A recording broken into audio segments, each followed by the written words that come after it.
Esto es una audiolectura, la pueden dejar de fondo mientras realizan otras actividades. Esto es Horus, un relato original, episodio 23, un nuevo mundo. Weissen era uno de los escasos pueblos pequeños que quedaban en el mundo. Las máquinas preferían las ciudades organizadas y populosas, pero no faltaban los nostálgicos que gustaban del ambiente tranquilo del campo, bastantes al menos para ser una comunidad ordenada y pacífica. El Spider ese de K-27 era uno de esos casos. Llegó a Weissen al mediodía, con su nuevo androide subido sobre la cabeza a caballito, casi exhibiéndolo. Dio una vuelta para conocer los alrededores y saludar a algunos amigos antes de caminarse a su casa. Algo aparte y aislada del pueblo, se trataba de una pequeña granja modificada en sana réplica como sería una granja humana normal. En el corredor habían algunas cajas marcadas con etiquetas del SE, suministros del Estado, un servicio de entrega que pronto reemplazaría el correo. No había nada que ellos no tuvieran o pudieran conseguir. 27 entró primero. La casa era normal, salvo que puertas y espacios habían sido agigantados para dar paso a su enorme estructura. Repasó los cuartos y dio con uno vacío. Lo reservaba para bodega, pero ahora los planes habían cambiado. «Este será tu cuarto», le dijo al pequeño, y lo puso en el suelo para que gateara a su alrededor. «Mañana mismo iremos por una camita y lo que te haga falta. Pasarás conmigo la noche». Una idea popular entre las máquinas era el supuesto de que niños y animales comprendían lo que se les decía, y si no parecía era por error de interpretación o voluntad propia, de modo que 27 no perdía el tiempo hablándole con tono infantil o usando palabras medias. Le decía a Horus las cosas tal y como eran. Lo miró dar una vuelta, pero entonces tuvo la súbita preocupación de si ese suelo estaba lo bastante limpio, de modo que lo levantó de nuevo y lo puso en el corredor para poder verlo mientras revisaba las cajas. Anotó mentalmente que debía hacer algunas averiguaciones en la red sobre buenos métodos de crianza. «A ver si está todo lo de la lista», dijo abriendo la primera caja. «Ajá, suplementos alimenticios, vitaminas, incluye recetas, qué bien. ¿Y esto?» «Recetas simples para el sano desarrollo infantil». «Anda, ese allí piensa en todo». La segunda caja contenía otras cosas. Mantas, champú, jamones suaves, toallitas húmedas, una tina pequeña, ¡qué linda! Y por fin la tercera. Allí se llevó una sorpresa. La tercera caja era la más pequeña y estaba compuesta de juguetes curiosos. No había ninguno de primera enseñanza, que eran los que las máquinas adoraban por ser versiones mini de objetos normales. Eran juguetes sueltos y simples. Sacó un trozo de peluche, lo revisó al tacto para asegurarse de que fuera hipoalergénico y se lo dio a Horus. También había libros dentro, pequeños libros de cuentos infantiles con ilustraciones. 27 revisó que las hojas no fueran filosas y de paso miró los dibujos. No eran cosas serias, y la crianza de un niño era seria, pero cuando vio a Horus hundido en un abrazo con el oso, cayó en la cuenta de que los niños en sí no eran serios. Metió las cajas, tomó a Horus que no se había desprendido del osito y se fue a ver con él el resto de la granja. El granero era un espacio grande que no había necesitado mejoras de paso. 27 pensó que allí podría guardar cosas. Había una escalera al alero superior. Si Horus llegaba a subirse allí, habría que construir una baranda. Podría crearle un espacio privado y ameno allá arriba, cuando fuera más grande. No había animales porque aún no los traía. Había pensado en criar ganado o ovejas, pero ahora esos animales le parecían demasiado grandes y peligrosos para su bebé. A las máquinas algo que les encantaba de la nueva era poder ser autosuficientes. Con una vaca tendría leche fresca. Las gallinas eran relativamente inofensivas, daban huevos y Horus podría cuidarlas al crecer un poco. Le enseñaría responsabilidad desde muy pequeño para que fuera un niño alegre y centrado. Atrás del granero había un objeto enorme que desentonaba con todo. Era un tanque para combustible orgánico. Las máquinas no usaban petróleo desde la época de Nox por haberse mostrado que era sucio, contaminante y totalmente ineficaz. Además eran de pilas eléctricas, pero los aceites y combustibles naturales eran muy cotizados, y sus usos iban desde lubricación a meras golosinas. 27 tenía un espacio para sembrar maíz, trigo y soya, entre otras fuentes de combustible, pero ahora pensaba que debía prescindir quizás del trigo para sembrar árboles frutales. Cerca de la casa había un espacio reservado para jardín. Pondría un retoño de árbol allí para Horus. «¿Qué te parece?», preguntó al pequeño, pero este se había quedado dormido abrazado al osito de peluche. «Sí, también me gusta». Volvió adentro y tras un último repaso se fue a acostar. En su cuarto tenía la estación de recarga, disimuló una camita para Horus con unos cojines y se dispuso a descansar. De este modo empezaba una nueva vida para ambos. A esa misma hora Nox seguía muy despierto, trabajando sin denuedo en su despacho. Un sonidito le indicó que Victoria se había quedado dormida en un sillón. Se levantó de su escritorio, la despertó sin mucho tacto y medio adormilada la mandó a su cuarto. La chiquilla salió dando traspiés. Luego Nox cerró la puerta y volvió a sus labores. Se acercaba el gran momento. Pronto las Geo estarían listas para activarse. Había tenido que hacer cosas increíbles para lograr sus metas, pero estaba convencido de que una vez estuvieran funcionando las Geo ya no tendría nada de qué preocuparse. El mundo era suyo ahora. Había conseguido lo que todos los hombres cuyas memorias formaban su base moral habían de un modo u otro anhelado, y sin embargo, no era feliz. Abrió una gaveta y sacó dos fotografías. Una era la del niño androide, Horus. La otra era una fotografía de hacía años, donde él y Margaret se despedían después de un baile de gala. Comparó las imágenes. Sí, los ojos eran iguales, aunque el chico estaba algo desgarbado, como su padre. Ya no tenía dudas de su afiliación, y sin embargo le atormentaba. El niño tenía más de un año, o sea que Margaret debía de haber sobrevivido al menos hasta el año anterior. ¿Cómo? ¿Y quién había convertido a su hijo en androide? ¿Gideon también había sobrevivido? Había demasiados misterios allí. Sin embargo, ella había hecho su jugada. Ahora ese niño crecería para ser uno más en su mundo bajo el dominio de las máquinas. Un castigo para Joseph, un regalo para Margaret. Tomó un teléfono y marcó. Todavía no, le saltó la voz de G antes de que él preguntara nada. Ya te dije que esto se lleva meses. Lo necesito para antes de que activemos las Geo. Quiero que se conecte a la red. Sí, pero tampoco hago milagros. No me presiones. Knox colgó y volvió a concentrarse en el papeleo de su escritorio. A la mañana siguiente, 27 bajó a Weizen con Horus. Era momento de conseguir algunas cosas por su cuenta.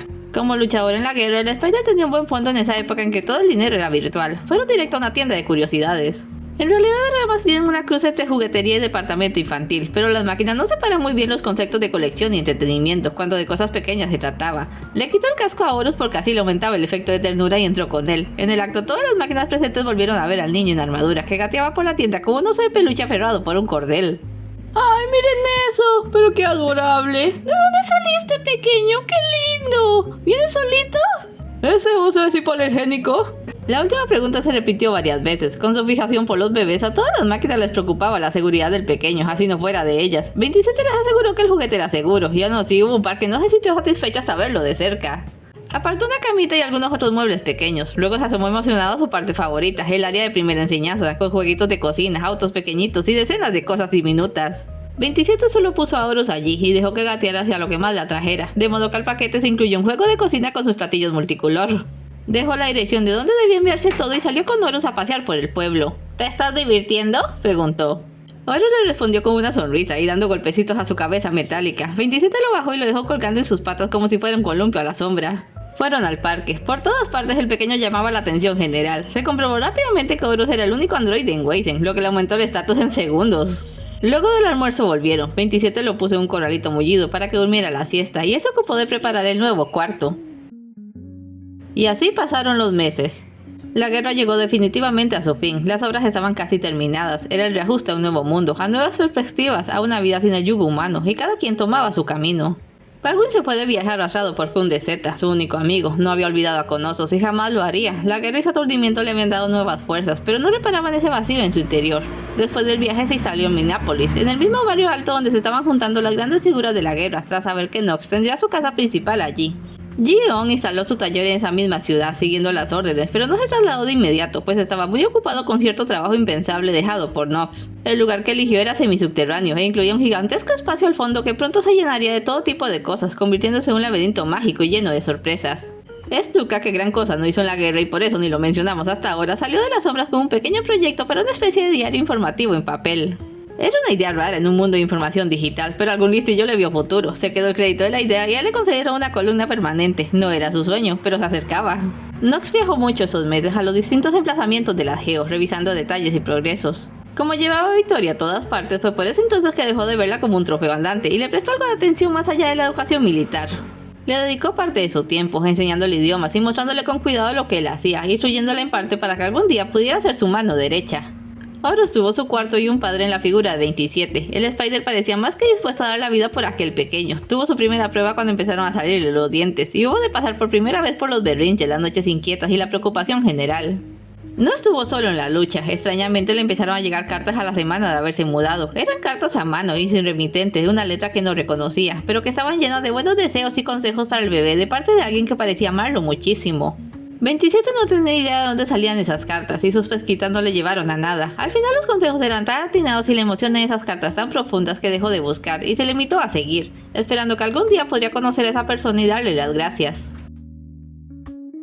¿Cómo está Horus? Viene ya la temporada de resfríos y hay que mantenerle a cubierto. Si llega a enfermarse no desesperes, caldo y muchos líquidos, ponlo a sudar la fiebre, se repondrá rápido. ¿Ha tenido pesadillas? Era de las notas más breves que había recibido 27, pero llegaba casualmente cuando Horus había cogido una gripe que le tenía preocupadísimo. Guardó la nota y fue por una gallina para cocinarla en caldo. Pensó en la última pregunta. ¿Ha tenido pesadillas? Las últimas cartas terminaban así, y era algo raro. ¿Por qué Horus debía tener pesadillas? Tenía casi 2 años y era un niño sano y feliz. En ese momento se encendió la tele sola, algo que solo pasaba cuando Knox iba a dar un anuncio global. 27 bajó un poco el volumen ya que Horus dormía y prestó atención. Unidades mecánicas, decía Knox. El momento ha llegado. Mañana a primera hora las computadoras Geo serán conectadas dando el nacimiento al colectivo que nos unirá como un solo ser. Es imperativo que todas las máquinas hallen en línea en el momento de la conexión. Juntas entraremos al futuro que hemos forjado. 27 anotó el dato y fue a sazonar el caldo. ¿Está listo ya? Entró preguntando Nox al taller. Se vale saludar, le dijo G. No he pegado ojo en semanas y así me tratas, gajo de ingrato. Responde la pregunta G. Sí, tu juguete nuevo ya está listo, vivo y operando. Allí lo tienes, según lo establecido. En una base móvil estaba recostada una máquina alta con armadura blanca y púrpura. Sus pies eran extrañamente anchos y pesados. ¿Proporción? Dijo Nox. 95% acero. Una modificación más y moriría. La verdad, no puedo creer que aguantara tanto. Es difícil de matar, como todas las malas hierbas. ¿Y su memoria? Anulada, salvo la programación implantada, no sabe nada más. Lo que significa que no recordará su vida humana, o siquiera el hecho de que lo fue alguna vez. Precisamente. Enciéndelo. G lo conectó y los ojos se encendieron, eran negros. La máquina no se movió. ¿Puede escucharme? Dijo Nox. Sí, señor. ¿Qué fue lo que...? Tuvo un pequeño accidente en combate, ya se encuentra bien y justo a tiempo para conectarse al evento de mañana. Después le recomendaría tomar unas vacaciones antes de volver al trabajo. Sí, nos entendemos. Descanse por ahora. Se dispuso a salir. ¿General? ¿Sí? Mi nombre... no lo recuerdo. Falcon, Capitán Falcon. Ahora descanse. Sí, gracias, general. Asegúrate de que se conecte mañana allí. Lo mismo va por ti. Claro, como digas. Nox se fue. Y pensar que yo... ya no hay caso. Oye, Falcon, grábate este nombre. Margaret. ¿Quién? No importa, solo grábatelo. Muy bien. Y llegó el día. El propio Nox debía abrir la conexión en la red desde dentro. El colectivo se basaba en un sistema abierto que permitía a todas las máquinas estar en contacto permanente entre sí. Se instaló y colocó los cables. Frente a él había un botón enorme. Entonces hizo algo bastante insólito. Tomó a Victoria y la puso sobre sus rodillas. La niña no estaba acostumbrada a las muestras de afecto y se quedó bastante asombrada. Tranquila, querida. Ahora necesito que me hagas un pequeño favor. Señor, ¿ves ese botón con la luz encima? Ajá. Necesito que lo presiones cuando la luz cambie de color. Es todo lo que debes hacer. ¿Podrás? Sí, señor. Eso es. Eres una niña muy buena, Victoria. Luego Nox empezó la transmisión. Todo el mundo estaba pendiente de sus palabras. Llegó la hora. Quiero confirmación de parte de las GEO. Ubicación y estado. G1 Egipto, listos para la conexión. G2 Rusia, listos para la conexión. G3 Inglaterra, listos para la conexión. G4 Estados Unidos, listos para la conexión. G5 Francia, listos para la conexión. G6 Australia, listos para la conexión. G7 Costa Rica, listos para la conexión. G8 China, listos para la conexión. G9 Japón, listos para la conexión. G10 Brasil, listos para la conexión. G11 India, listos para la conexión. G12 Antártida, listos para la conexión. La luz cambió de color y la obediente Victoria, la hija sobreviviente del presidente de los Estados Unidos, dio paso a una nueva era. De pronto todas las máquinas conectadas se sintieron invadidas por una sensación indescriptible. Las redes estaban abiertas, el conocimiento era para todas y la voz de Nox resonaba en sus mentes. No somos iguales, pero tenemos los mismos derechos y opciones. Este mundo es ahora nuestro. El tiempo del hombre ha terminado. Aquí comienza la era de la máquina. En su granja 27 sintió la sacudida. Vino y se fue velozmente, dejando un resquemor. Ahora estaba del otro lado, del lado del colectivo. Un llanto le regresó a la realidad. Horus lloraba.